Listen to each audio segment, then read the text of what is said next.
The phone is ringing. You're mid-adjustment. Your front desk is already on the other lines, so it goes to voicemail. Now, how many calls did that yesterday?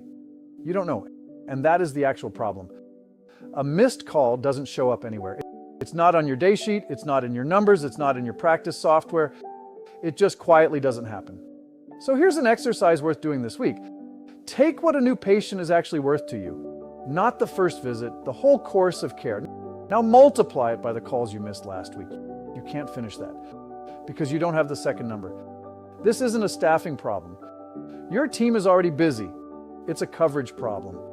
The phone rings when the phone rings, not when somebody happens to be free. That gap is what we built Hope for.